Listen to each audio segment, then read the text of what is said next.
ಇನ್ನು ಮುಂದೆ ನಿಮ್ಮ ನೆಚ್ಚಿನ ಧಾರಾವಾಹಿಗಳ ಫುಲ್ ಎಪಿಸೋಡ್ಗಳು ಸನ್ ನೆಕ್ಸ್ಟ್ ಆಪ್ನಲ್ಲಿ ಮಾತ್ರ. ಈಗಿನ ಕಾಲದಲ್ಲಿ ಒಂದು ಗೌರವವಾದ ಕೆಲ್ಸದ ಜೊತೆ ಈ ತರ ಒಳ್ಳೆ ಬಾಸ್ ಸಿಗೋದು ತುಂಬಾನೇ ಅಪರೂಪ. ಅದು ಅಲ್ಲದೆ ನಮ್ಮನ್ನ ನಂಬಿ ಆಫೀಸು ಕೆಲಸ ಎಲ್ಲ ಬಿಟ್ಟು ಹೋಗಿರ್ತಾರೆ. ಅಂತವ್ರಿಗೆ ದ್ರೋಹ ಮಾಡಿದ್ರೆ ಆ ದುಡ್ಡು ಮೈಗೆ ಹತ್ತಲ್ಲ. ಕಂಡು ಹಿಡಿಯಲ್ಲ ಅನ್ನೋ ಧೈರ್ಯದಲ್ಲಿ ತಪ್ಪು ಮಾಡ್ತೀರಾ. ಕಂಡು ಹಿಡಿದೇನೆ ಇರ್ಲಿ, ಆದ್ರೆ ನಿಮ್ಗೂ ಒಂದ್ ಮನಸಾಕ್ಷಿ ಅಂತ ಇರುತ್ತಲ್ವಾ, ಅದು ನಿಮ್ಮನ್ ಜುಚ್ಚಲ್ವಾ? ಈ ತರ ಸಣ್ಣ ಕೆಲಸ ಮಾಡಿ ನಿಮ್ಮ ಮರ್ಯಾದೆನ ನೀವೇ ಯಾಕೆ ಕಡಿಮೆ ಮಾಡ್ಕೋತೀರಾ? ತಪ್ಪಾಯ್ತಮ್ಮ, ಕ್ಷಮಿಸ್ಬಿಡಮ್ಮ. ಅಣ್ಣ, ಹೀಗೆಲ್ಲ ಮಾಡಿದ್ರೆ ನೆಮ್ಮದಿ ಅನ್ನೋದೇ ಹೋಗ್ಬಿಡುತ್ತೆ. ಹುಷಾರು, ಗೊತ್ತಾಯ್ತಾ? ಅಮ್ಮ, 100-200 ಕಾಸೆ ಪಟ್ಟು ಈ ಮುಟ್ಟಾಳ್ತನದ ಕೆಲಸ ಮಾಡ್ಬಿಟ್ಟೆ. ಇನ್ಮೇಲೆ ಸತ್ಯವಾಗ್ಲೂ ಈ ತರ ತಪ್ಪು ಮಾಡಲ್ಲಮ್ಮ. ನನ್ ಕೆಲ್ಸ ಕಿತ್ಕೋಬೇಡಮ್ಮ. ಸರಿ ಆಯ್ತು ಅಣ್ಣ, ಹೋಗಿ. ಬರ್ತೀನಮ್ಮ.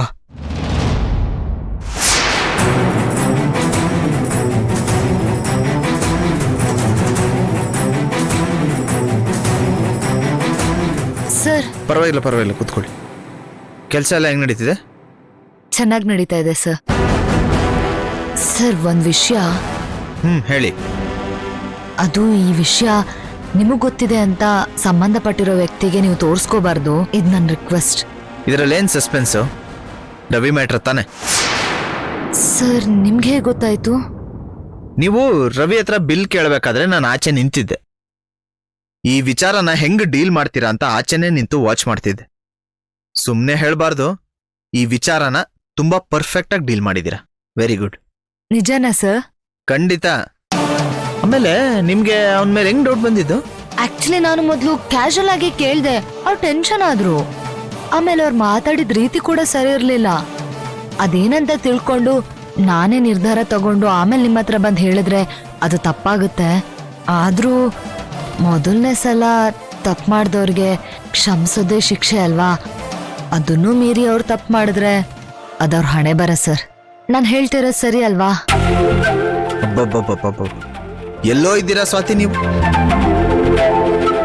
ಬೆಳಗ್ಗೆ ಬಂದವ್ರ ಹತ್ರ ನೀವು ಮಾತಾಡ್ದಾಗ ತಡವರ್ಸ್ತಿದ್ರಲ್ಲ, ಅವಾಗ ನನ್ನ ಮನ್ಸಲ್ಲೊಂದು ಸಣ್ಣ ಡೌಟ್ ಇತ್ತು. ನಿಜ ಇವ್ರು ನಮ್ಮ ಕೆಲಸನ ಸಂಭಾಳಿಸ್ತಾರ ಅಂತ. ಸುಮ್ಮನೆ ಹೇಳಬಾರ್ದು. ನೀವು ಮಾತಾಡಿರೋ ರೀತಿ ಅಥವಾ ಇವಾಗ ನೀವು ತಗೊಂಡಿರೋ ನಿರ್ಧಾರ, ನೀವು ಈ ಪ್ರಾಬ್ಲಮ್ಗೆಲ್ಲ ಅಪ್ರೋಚ್ ಮಾಡಿದ್ರಲ್ಲ, ಫಸ್ಟ್ ಟೈಮ್ ತಪ್ಪು ಮಾಡಿದಾನೆ ವಾರ್ನ್ ಮಾಡಿ ಕಳ್ಸೋಣ ಅಂತ ನೀವು ನಿರ್ಧಾರ ತಗೊಂಡ್ರಲ್ಲ, ಪರ್ಫೆಕ್ಟ್ ಆಗಿತ್ತು. Very good. Keep it up. ಹಿಂಗೆ ಕೆಲಸ ಮಾಡಿ. Thank you sir. ನನಗೆ ಈಗ ಸಮಾಧಾನ ಆಗ್ತಿದೆ. ಧೈರ್ಯವಾಗಿ ನನ್ನ ಕಂಪ್ನಿನ ನಿಮಗೆ ಒಪ್ಪಿಸ್ಬಿಟ್ಟು ನಾನು ಎಲ್ಲಿಗೆ ಬೇಕಾದ್ರೂ ಹೋಗ್ಬೋದು. ನಿಜ ಖುಷಿ ಆಯ್ತು ನನಗೆ. ಸರಿ, ಬರ್ತೀನಿ.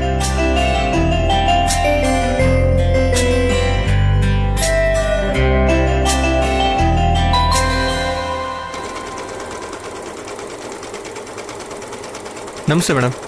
ನಮಸ್ತೆ. ಇದೇನಿದು ಎಲ್ಲ ಹೀಗಾಕಿದಿರಲ್ಲ? ಹೊಲ್ದಿರದ? ಹಾ ಮೇಡಮ್, ರೆಡಿ ಆಗಿದೆ. ಪ್ಯಾಕಿಂಗ್ ಮಾಡಬೇಕು. ಪ್ಯಾಕಿಂಗಾ? ಎಲ್ಲ ಬೇಗ ಪ್ಯಾಕ್ ಮಾಡಿ ಕರೆಕ್ಟ್ ಟೈಮಿಗೆ ತಲುಪಿಸ್ಬೇಕು. ಆಯ್ತು ಮೇಡಮ್. ಹಾ, ಲೇಟ್ ಮಾಡಬೇಡಿ.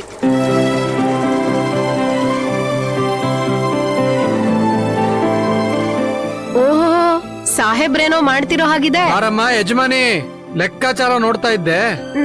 ಓ, ಪುಟ್ಟಂಗ್ ಚಾಕ್ಲೇಟ್ ಬೇರೆ ಕೊಡ್ಸಿದ್ಯಾ? ಹ್ಞೂ, ಮತ್ತೆ ಕೊಡ್ಸ್ಲಿಲ್ಲ ಅಂದ್ರೆ ಬಿಡ್ತಾಳ? ಅಲ್ಲ ಕಣೆ, ಊಟ ತಗೊಂಡ್ ಬರ್ತೀನಿ ಅಂತ ಹೇಳಿದ್ದೆ, ತಗೊಂಡ್ ಬಂದಿದ್ಯಾ? ತಂದಿಲ್ಲ ಅಂದ್ರೆ ನೀವ್ ಬಿಡ್ತೀರಾ? ಅಲ್ಲಿ ಟೇಬಲ್ ಮೇಲೆ ಇಟ್ಟಿದೀನಿ, ಊಟ ಮಾಡಿ. ಸರಿ ಬಾ, ಊಟ ಮಾಡುವಂತೆ. ಇರಿ, ನಾನ್ ನೋಡ್ತೀನಿ. ಆಹಾ, ಯಜಮಾನಿ. ಹಲೋ ಹಲೋ ಹಲೋ ರೀ, ಮಾತಾಡಿಲ್ಲ ಅಂದ್ರೆ ಏನಕ್ರಿ ಫೋನ್ ಮಾಡ್ತೀರಾ? ಹಲೋ ಫೋನ್ ಕೊಡಿಲಿ. ಕೊಡು. ಹಲೋ ಕೊಡಿಲ್ಲಿ. ಮಾತಾಡ್ತಿಲ್ಲ ಮಾವ. ನಾನ್ ನೋಡ್ತೀನಿ. ಹಲೋ, ಯಾರು? ಹಲೋ ಮಾವ, ನಾನ್ ದೀಪು. ಹೇಳಮ್ಮ. ಮಾವ, ನಿನ್ ಹತ್ರ ಒಂದ್ ವಿಷಯ ಕೇಳ್ತೀನಿ, ಹೇಳ್ತ್ಯಾ? ಹಾ, ಹೇಳ್ತೀನಿ, ಕೇಳು. ರೀಸೆಂಟ್ ಆಗಿ ಯಾವ್ದಾದ್ರೂ ಆರ್ಡರ್ನ ಒಪ್ಕೊಂಡಿದ್ಯಾ ನೀನು?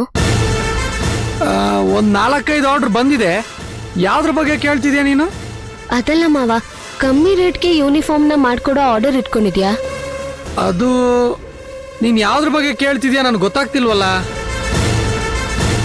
ಅದು ಒಂದ್ ಶರ್ಟಿಗೆ 50 ರೂಪಾಯಿ ಕಮ್ಮಿ ಮಾಡ್ಕೊಂಡು ಯಾವ್ದಾದ್ರು ಆರ್ಡರ್ನ ಹಿಡ್ದಿದ್ಯಾ? ನಾರ್ಮಲ್ ಆಗಿ ಅಷ್ಟೊಂದು ಕಮ್ಮಿಗೆ ಯಾರಿಗೂ ಮಾಡ್ಕೊಡೋದಿಲ್ಲ. ಆದ್ರೆ ಒಂದು ಪಾರ್ಟಿಗೆ ಮಾತ್ರ 200 ರೂಪಾಯಿ ಮಾಡ್ಕೊಟ್ಟಿದ್ದೀನಿ. ಹೌದಾ? ಸರಿ ಮಾವ, ಇದನ್ ಕೇಳಕ್ಕೆ ಫೋನ್ ಮಾಡಿದ್ದೆ ಅಷ್ಟೇ. ಯಾಕಮ್ಮ, ಯಾಕಿಷ್ಟು ವಿವರವಾಗಿ ಕೇಳ್ತಿದ್ಯಾ? ಅದೆಲ್ಲ ಏನೂ ಇಲ್ಲ ಮಾವ, ನಿನ್ ಬಿಸ್ನೆಸ್ ಹೇಗ್ ನಡೀತಿದೆ ಅಂತ ತಿಳ್ಕೊಳಕ್ ಮಾಡ್ದೆ ಅಷ್ಟೇ. ಯಾಕೆ ನಾನ್ ಕೇಳ್ಬಾರ್ದಾ? ಅಯ್ಯೋ ಅದಕ್ಕಲ್ಲಮ್ಮ, ಸಡನ್ ಆಗಿ ಕೇಳಿದ್ಯಲ್ಲ ಅದಕ್ಕೆ ಕೇಳ್ದೆ ಅಷ್ಟೇ. ದಿನದಿಂದ ದಿನಕ್ಕೆ ಬಿಸ್ನೆಸ್ ಚೇಂಜ್ ಆಗ್ತಿರುತ್ತಲ್ವಾ, ಅದನ್ನ ತಿಳ್ಕೊಳ್ಳೋಣ ಅಂತ ಫೋನ್ ಮಾಡ್ದೆ ಅಷ್ಟೇ. ಸರಿ ಮಾವ, ನಾನ್ ಫೋನ್ ಇಡ್ತೀನಿ. ಸರಿ ಆಯ್ತು.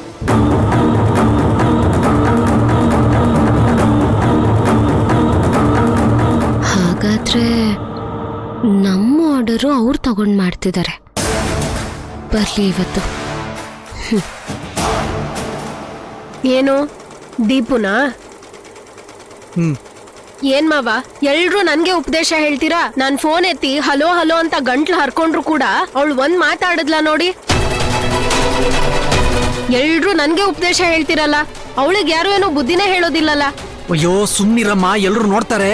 ನನ್ಗೆ ಹೊಟ್ಟೆ ಹಸಿತಾ ಇದೆ, ಬಾ ಊಟ ಬಡ್ಸು ಬಾ.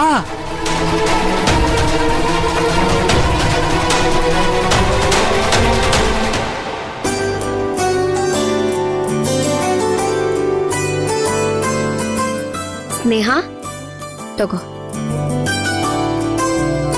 ಅದ್ಕೆ ಪಾಪ ಅದ್ಕೆ ಚಿತ್ರ 2 ಹೆಣ್ಮಕ್ಳನ್ನ ಇಟ್ಕೊಂಡು ತುಂಬಾ ಕಷ್ಟಪಡ್ತಿದ್ದಾರೆ ಅನ್ಸುತ್ತೆ. ಅವ್ರ ಅತ್ತೆಗಾದ್ರೂ ಹುಷಾರಿದ್ದಿದ್ರೆ ಸಹಾಯ ಆಗ್ತಿತ್ತು, ಆದ್ರೆ ಏನ್ ಮಾಡೋದು, ಅವ್ರಿಗೂ ಆರೋಗ್ಯ ಸರಿ ಇಲ್ಲ.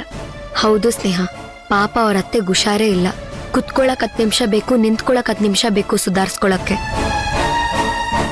ಅವ್ರಿಗೂನು ಅವ್ರ ಮೊಮ್ಮಕ್ಳ ಜೊತೆ ಆಟಾಡ್ಬೇಕು ಅಂತ ಆಸೆ ಇರಲ್ವಾ? ಆದ್ರೆ ಏನ್ ಮಾಡೋದು, ಅವ್ರ ಆರೋಗ್ಯ ಸಹಕರಿಸ್ತಿಲ್ಲ. ಪಾಪ ಚಿತ್ರ, ಅವಳ ಹಣೆ ಬರನೇ ಸರಿ ಇಲ್ಲ. ಹೌದು, ಅವ್ರು ಬೆಂಗಳೂರಿಗೆ ಯಾವಾಗ ಬರ್ತಾ ಇದ್ದಾರೆ? ಬರ್ತಾಳೆ ಸ್ನೇಹ, ಇಲ್ಲಿ ನೋಡ್ಕೊಳಕ್ ಯಾರು ಇಲ್ವಲ್ಲ, ಅದಕ್ಕೆ ಬಂದ್ಬಿಡ್ತಾಳೆ. ಹೌದು ಕಣೆ, ಆ ರಾಮನಗರದಲ್ಲಿ ಪಾಳಿ ಪ್ರಕಾರ ನೋಡ್ಕೊಳ್ಳೋದಕ್ಕೆ ಅಂತ ಹೆಂಗಸ್ರು ಲೈನ್ ಆಗಿ ನಿಂತ್ಕೊಂಡ್ಬಿಟ್ಟಿರ್ತಾರೆ ನೋಡು. ಮಾತಾಡ್ತಾ ಕೂತ್ಕೊಂಡ್ಬಿಟ್ರೆ ಆಯ್ತು. ಹೋಗೆ ಒಳಗಡೆ ಕೆಲ್ಸ ನೋಡ, ನಡಿಯ. ಬಂದ್ಬಿಡ್ತಾಳೆ. ಅಮ್ಮ ಯಾಕಮ್ಮ ಹಾಗೆ ಮಾತಾಡ್ತೀಯಾ? ಅಶ್ವಥ್ ಮಾವಂಗ್ ಏನ್ ಕಮ್ಮಿ ಹೇಳು? ತಾಯಿಗ್ ತಾಯಿ ಆಗಿ, ತಂದೆಗ್ ತಂದೆ ಆಗಿ 5 ಹೆಣ್ಮಕ್ಳನ್ನ ಸಾಕಿ ಸಂಸ್ಕಾರ ಕೊಟ್ಟು ದೊಡ್ಡವರನ್ನಾಗಿ ಮಾಡಿ ಮದ್ವೆನೂ ಮಾಡ್ದವ್ರಲ್ವಾ ಅವರು. ಇನ್ ಈ 2 ಹೆಣ್ಮಕ್ಳನ್ನ ನೋಡ್ಕೊಳ್ಳೋದು ಕಷ್ಟನಾ ಅವ್ರಿಗೆ? ಹೌದು, ಅವ್ರನ್ನ ನೀನೇ ನೆಚ್ಕೋಬೇಕು ಕಣೆ. ಆ ಮನುಷ್ಯನ ಅದೃಷ್ಟನೇ ಅನ್ಸುತ್ತೆ ಈಗ ಚಿತ್ರಂಗೂ ಗೌತಮ್ಗೂ ಬಂದ್ ವಕ್ರಿಸ್ಕೊಂಡಿದೆ. ಆ ಚಿತ್ರನೋ ಜಗತ್ತಿನ ಹೆಣ್ಮಕ್ಳು ಲೆಕ್ಕನೇ ಸಿಗದೆ ಇರೋ ತರ 2 ಹೆಣ್ಮಕ್ಳು ಹೆತ್ ಕೂತಿದ್ದಾಳೆ. ಇನ್ ಗೌತಮ್ ಮೊದ್ಲೇ ಆಕಾಶ ನನ್ ತಲೆ ಮೇಲೆ ಬಿದ್ದೋಗ್ಬಿಡುತ್ತೇನೋ ಅನ್ನೋ ತರ ಬದುಕ್ತಾ ಇದ್ದ, ಈಗ ತಲೆ ಮೇಲೆ ಬಿದ್ದೇ ಹೋಯ್ತು ಅನ್ನೋ ತರ ಬದುಕ್ತಾನೆ. ನೋಡ್ತಾ ಇರೋ, ಇನ್ನ 2 ಹೆಣ್ಮಕ್ಳನ್ನ ನೋಡ್ಕೊಂಡು ಸಾಕಿ ಬೆಳೆಸಿ ಓದ್ಸಿ ಮದುವೆ ಮಾಡಿ. ಪಾಪ ಕಣೆ ಗೌತಮ್. ಯಾಕಮ್ಮ ಹಾಗೆ ಮಾತಾಡ್ತೀಯಾ? ನಿಂಗೂ ಒಬ್ಳು ಮೊಮ್ಮಗಳು ಹುಟ್ಟಿದಾಳೆ, ಅದನ್ನ ಮತ್ ಮಾತಾಡ್ಬೇಡ ನೀನು. ದೈ ದಡ್ಡಿ, ನಾಲ್ಗೆನ ಸ್ವಲ್ಪ ಬಿಗಿ ಹಿಡಿದು ಮಾತಾಡೋ. ಯಾರಿಗೆ ಹೋಲಿಸ್ತಾ ಇದ್ಯಾ? ನನ್ ಮೊಮ್ಮಗಳಿಗೇನೆ, ಅವಳು ರಾಜ್ಕುಮಾರಿ ತರ ಇರ್ತಾಳೆ. ನೋಡ್ತಾ ಇರೋ, ಲಕ್ಷ್ಮಿ ತರ ಕಣೆ. ಅವಳು ಹುಟ್ಟಿದ ಕೂಡ್ಲೆ ನಿನ್ ಹೆಸರಲ್ಲಿ 2 ಲಾರಿ ಬಂದ್ ನಿಂತ್ಕೊಂತು. ಆ ತರ ಯೋಗದೋಳು ಕಣೆ ಅವಳು. ಯಾವಾಗ ನನ್ನ ಮಗನಿಗೆ ಮಗ ಹುಟ್ಟಿದ್ನೋ ಆಗ್ಲೇ ನಾನು ನಿರ್ಧಾರ ಮಾಡ್ಕೊಂಡ್ಬಿಟ್ಟಿದ್ದೆ ಕಣೆ. ನನ್ನ ಮಗಳಿಗೆ ಒಂದು ಹೆಣ್ಣೆ ಹುಟ್ಟೋದು ಅಂತ. ನನ್ನ ಮೊಮ್ಮಗನಿಗೂ ಮೊಮ್ಮಗಳಿಗೂ ಮದುವೆ ಮಾಡಿ ಅದನ್ನ ನನ್ ಕಣ್ ತುಂಬಾ ನೋಡ್ಬಿಟ್ರೆ ಅಷ್ಟೇ ಸಮಾಧಾನ ಕಣೆ.